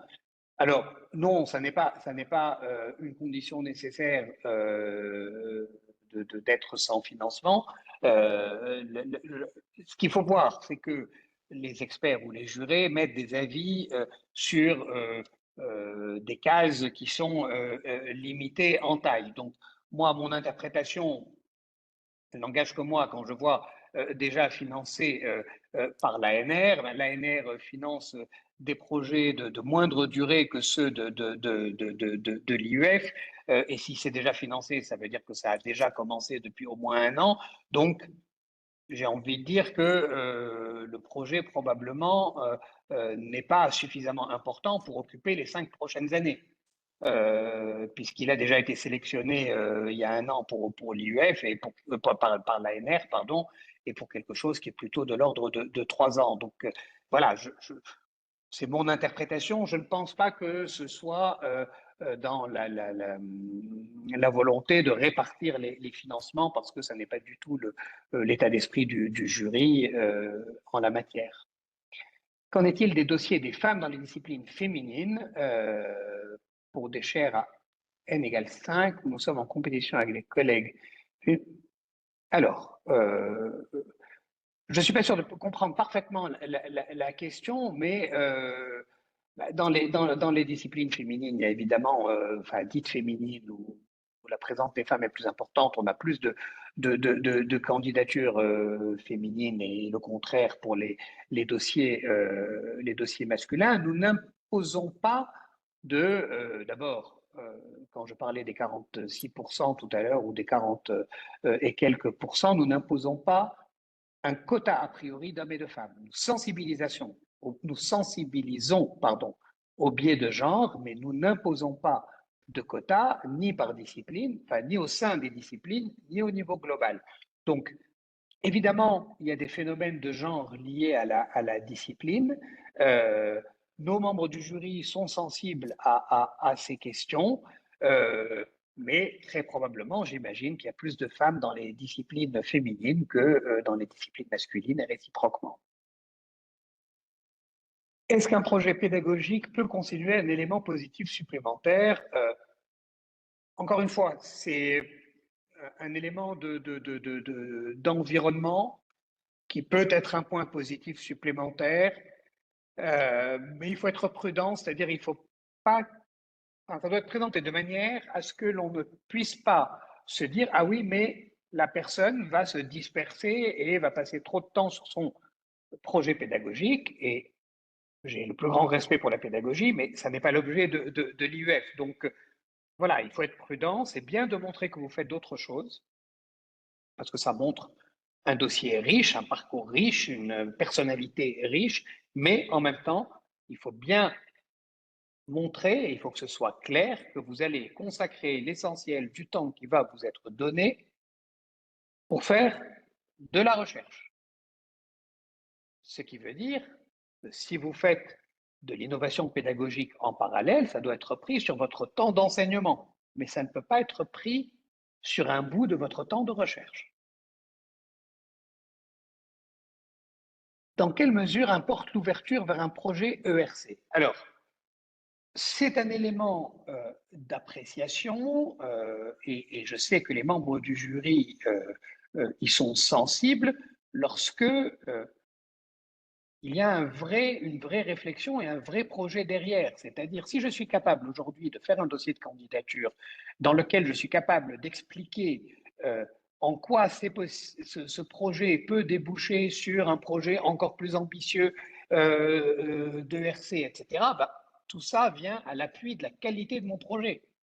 En revanche, juste rajouter quelques lignes pour dire voilà ce que pourrait être un projet ERC, mais sans y avoir plus réfléchi que ça, au contraire, ça peut être contre-productif. Donc, en gros, ne mettez pas de projection vers un projet ERC si vous n'en avez pas réellement l'intention et si vous n'avez pas déjà réfléchi de manière assez précise là-dessus. Parce que personne n'est dupe si vous mettez juste des choses pour remplir des cases. Voilà. Voilà ce que je peux dire. Ayant une carrière à l'étranger depuis quelques années et moins de 2 ans en France, est-ce qu'on est éligible à soumettre? Là, je parle sous le contrôle de Gustine, mais je crois que oui, si la carrière à l'étranger est une carrière académique. Donc les années passées sur des postes de professeur ailleurs comptent. En revanche, si vous étiez dans l'industrie à l'étranger, non. C'est bien cela, Augustine? Oui, tout à fait. Et il faut, au moment de la candidature, être présent dans un établissement français. Mais l'année précédente, on peut enseigner ailleurs. Merci. Peut-il arriver que notre dossier soit évalué par un expert qui l'a déjà évalué dans le cadre de candidatures successives? Non, puisque nous veillons, dans le cadre des nouvelles recandidatures, à ne pas attribuer les mêmes experts. Comment la modulation pour les nouveaux maîtres de conférences est prise en compte dans la candidature des charges? C'est pour ça que je disais que nous avons simplifié la contrainte. Combien d'heures vous avez fait ne nous concerne pas. La seule chose qui nous concerne, c'est que votre établissement dise que vous êtes en règle. Donc, si dans votre établissement, on considère que un jeune enseignant ne doit pas faire plus que tant d'heures et que vous avez fait ce que vous aviez à faire, eh bien, dans ce cas-là, vous êtes en règle. Nous avons pris cette décision tout simplement en lien avec le fait que les contraintes, la modulation des services est très différente d'un établissement à un autre et que donc il est très difficile de comparer des choses qui ne sont quasiment pas comparables. Donc, encore une fois, si dans votre établissement, on considère que vous ne deviez pas plus que 64 heures et que vous avez fait vos 64 heures, vous êtes en règle.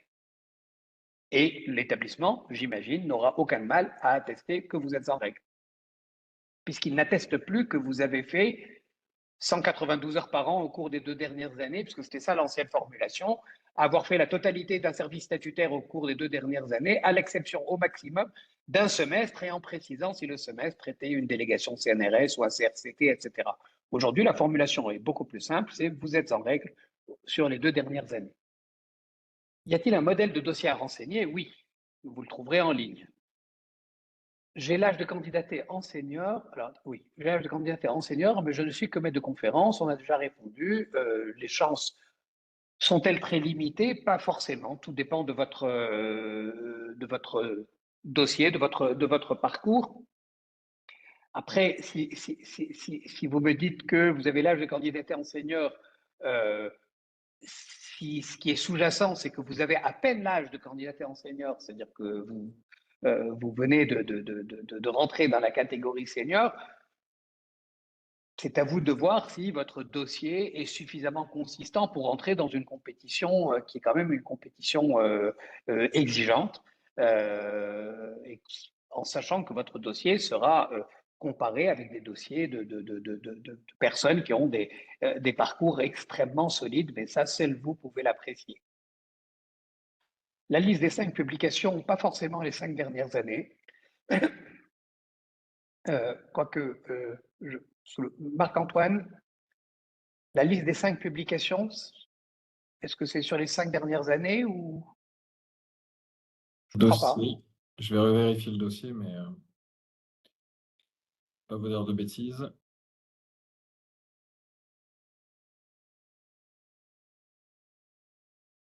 Alors.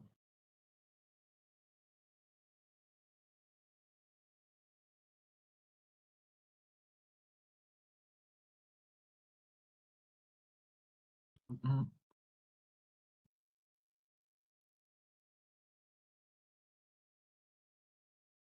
En attendant, je vous laisse. Production scientifique, c'est donc depuis le début de la carrière. Il y a 3 colonnes. Donc depuis le début de la carrière, dans les 10 dernières années et dans les 5 dernières années. Voilà. Et sur le détail des 5 publications les plus significatives, il n'y a pas de date, hein. Donc, c'est à vous de choisir les 5 publications les plus significatives. Voilà, elles n'ont pas besoin d'être toutes les 5 sur les 5 dernières années. Il est bon, je pense, mais voilà, c'est une question de stratégie, qu'il y en ait quelques-unes qui soient, en tout cas, que sur les 5, il y en ait quelques-unes qui soient relativement récentes. Si vos 5 publications les plus importantes datent d'il y a 30 ans, voilà, ça peut laisser le jury perplexe. La notice, s'agit-il de 2 ou 3 finalement? Donc ça, on a déjà expliqué, il y a 2 recommandants et 3 experts qui peuvent éventuellement être sollicités. Les publications en commun, oui, c'est considéré comme un conflit d'intérêts, donc je comprends bien la difficulté dans certains cas, mais quand même considéré comme un conflit d'intérêts. Ensuite, les 5 dernières années pour les conflits d'intérêts valent pour 2020. Les dernières années, c'est les 5 ans avant votre date de candidature. Comment sont évalués les dossiers interdisciplinaires? On a déjà répondu. Oui. Quand on candidate, quel est l'âge académique pris en compte? On en a déjà discuté assez longuement. J'ai un parcours atypique, maître de conférence rattaché au ministère de l'Agriculture, puis en détachement dans un service déconcentré. J'ai donc un creux dans mes productions scientifiques et projets de recherche. Le jury tient compte de l'ensemble. Enfin, voilà, il faut savoir que le jury regarde vraiment en détail les dossiers et les parcours. Après, le fait d'avoir eu un parcours atypique a pu ou pas impacter la qualité de votre recherche, mais évidemment, la quantité et l'intensité de la production est évaluée en fonction du parcours. Et si vous avez eu pendant certaines années des fonctions administratives et loin de la recherche, on ne s'attend pas à ce que vous ayez produit des articles pendant ces années-là. Donc tout ça est pris en compte dans l'évaluation du dossier. Je peux? Oui, Donc, la personne indique qu'elle est au ministère de l'Agriculture. Il faut relever du ministère de l'Enseignement supérieur pour candidater à l'IUF. Si... oui, tout à fait. Ah oui, donc je pensais que c'était par le passé rattaché au ministère de l'Agriculture. Oui, donc effectivement, donc ça c'est un point extrêmement important. Les candidatures à l'IUF sont uniquement pour les professeurs et maîtres de conférences relevant du décret de 1984 qui définit les fonctions de professeur et de maître de conférences. Il existe d'autres corps qui peuvent s'appeler maître de conférence ou professeur et rattachés à d'autres ministères, mais le décret de 84, ce sont les professeurs et maîtres de conférence de l'enseignement supérieur rattachés au MESR. Donc, il y a ces 2 catégories, plus 2 autres catégories qui sont les professeurs d'université praticiens hospitaliers et maîtres de conférence praticiens hospitaliers. En dehors de ces 4 catégories, les personnes peuvent avoir de très beaux parcours, mais ne relèvent pas du dispositif de l'IUF et donc ne sont pas éligibles, y compris, il y a des établissements dans lesquels il y a, par exemple, les professeurs titulaires de chaire au CNAM ne sont pas les professeurs des universités, c'est un autre corps eh bien, ils n'ont pas accès à l'IUF. Les directeurs d'études de l'EPHE ou de l'EHESS ne sont pas des professeurs des universités, même si sur un certain nombre de questions, notamment les élections au CNU, etc., au CNESER, etc., ils sont assimilés pour cette opération-là, pour l'opération de vote aux professeurs des universités. Ils ne sont pas professeurs des universités ou ils ne sont pas maîtres de conférences des universités, ne sont pas éligibles. J'imagine qu'un article écrit en collaboration ne peut pas être présenté parmi les 5 articles si, à vous de préciser votre contribution.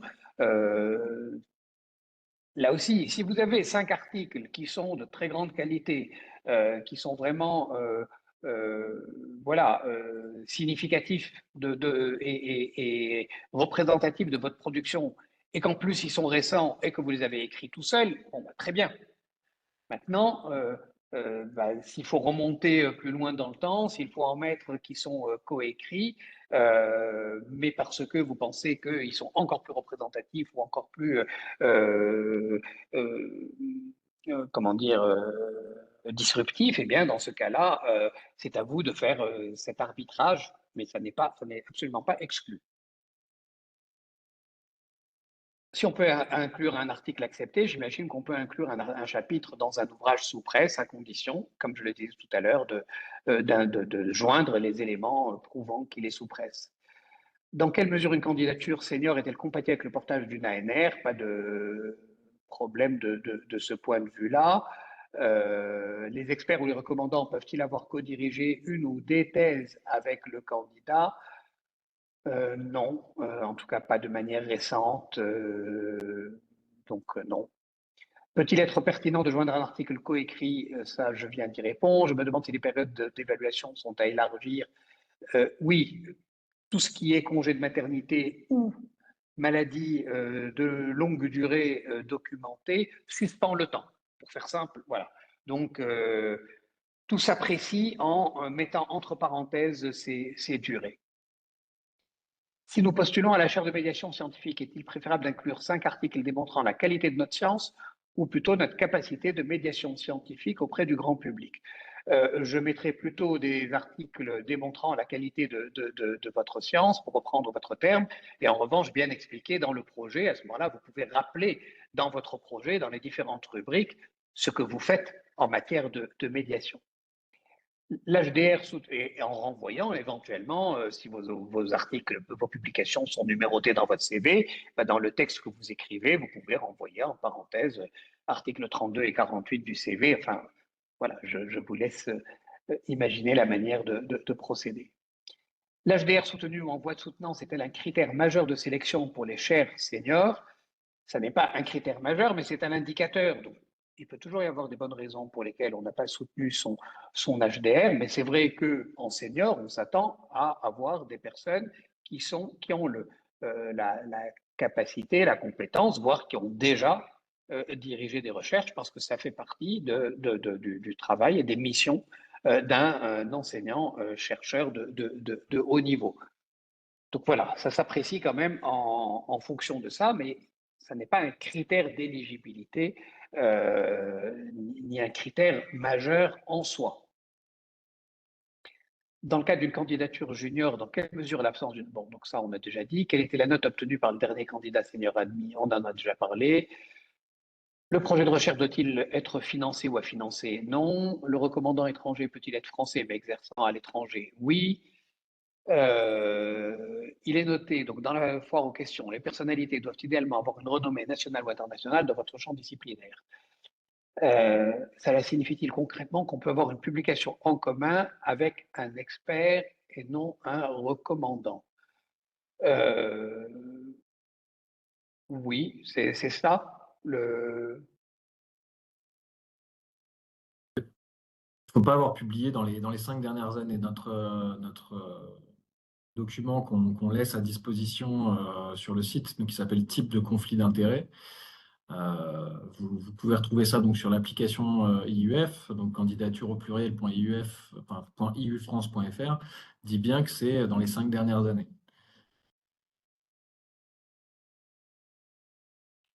Donc là, je passe assez rapidement. Directeur de thèse 1998, je serai dans ces conflits d'intérêts, je suppose. Oui.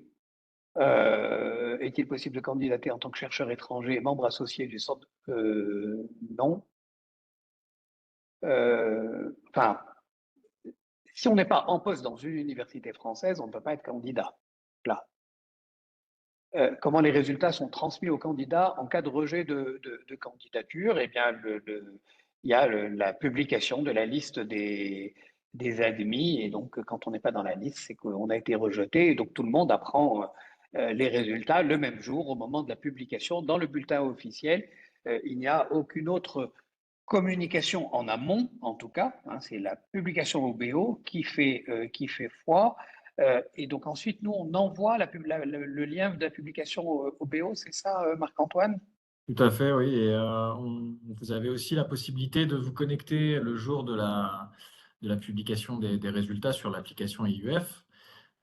Et vous avez la mention si vous êtes lauréat ou si vous n'êtes pas lauréat. Donc là, déjà, vous avez aussi cette communication-là. Et ensuite, les résultats sont transmis un peu plus tard. Les notes et les commentaires des experts sont transmis plus tard. Mais vous avez déjà, en tout cas, l'information de savoir si vous êtes lauréat ou pas sur l'application. Et comme vient de le dire l'administrateur, sur le BO qui est publié au journal officiel.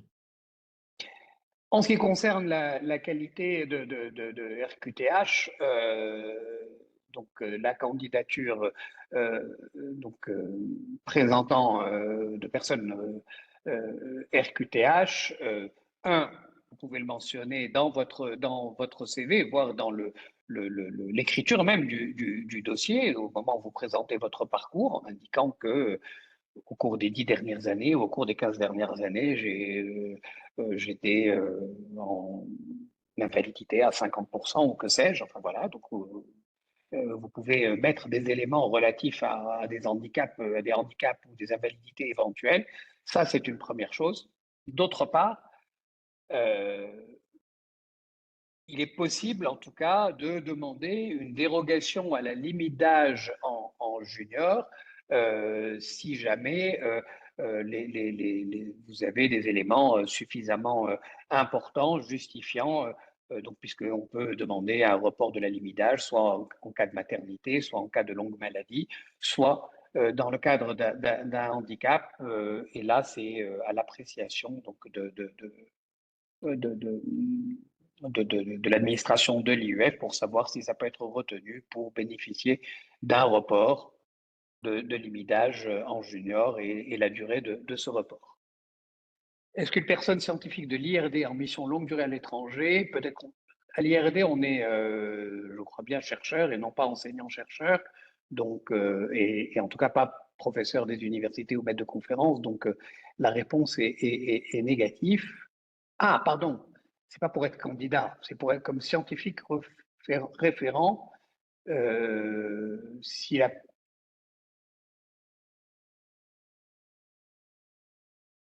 J'ai envie de donner une réponse mi-figue, mi-raisin. Ça dépend de qu'est-ce qu'on appelle une mission de longue durée. Mais si voilà, si c'est quelqu'un qui est depuis 2 ou 3 ans en mission à l'étranger, pour moi, c'est pas suffisant.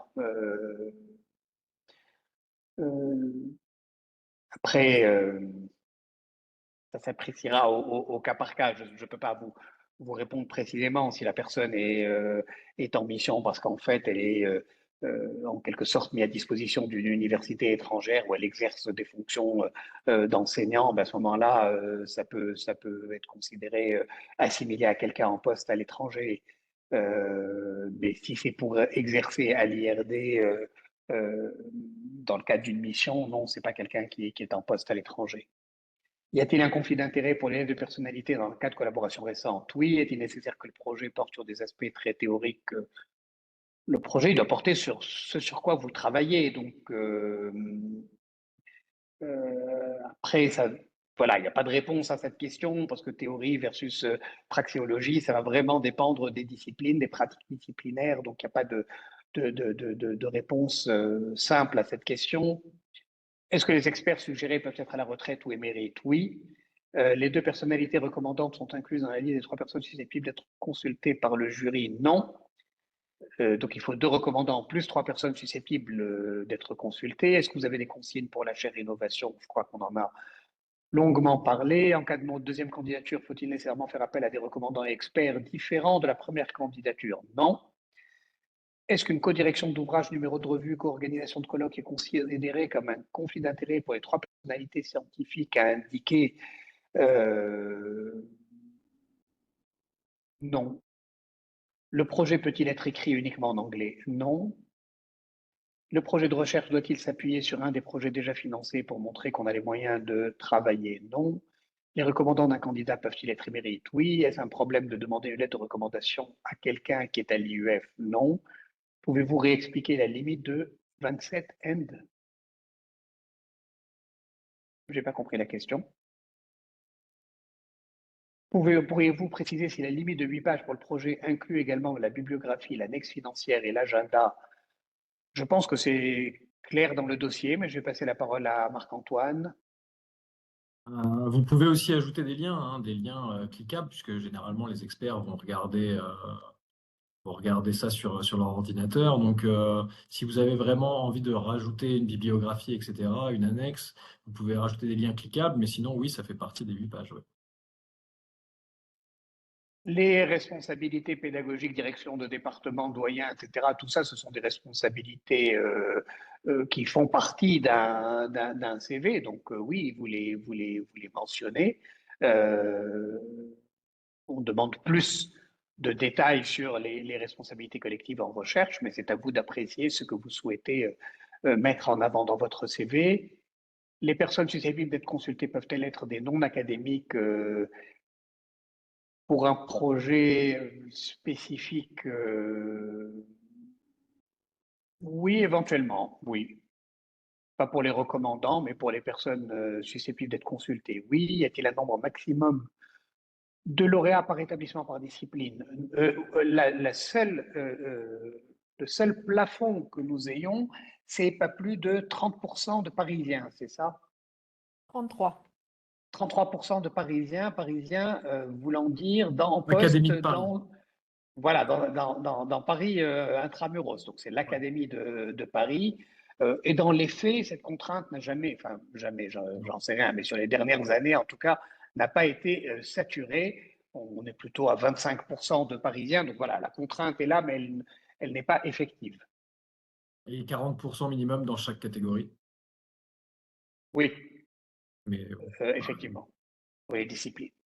discipline. Est-ce que c'est gênant si un recommandant est déjà membre de l'IUF? Non. Le fait de ne pas avoir encadré de doctorant est-il un point négatif? euh, Jeune PR depuis 2 ans. Alors ça dépend si c'est en junior ou en senior, parce qu'en senior, on s'attend quand même à ce que les gens aient une activité d'encadrement. Si c'est en junior, c'est moins gênant. Ce n'est pas, c'est pas un point négatif.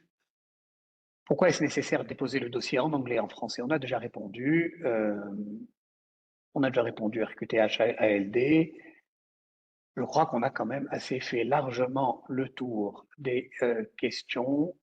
J'ai noté une question tout à l'heure qui a été sautée, c'est est-ce qu'être titulaire d'une prime RIPEC interdit la candidature?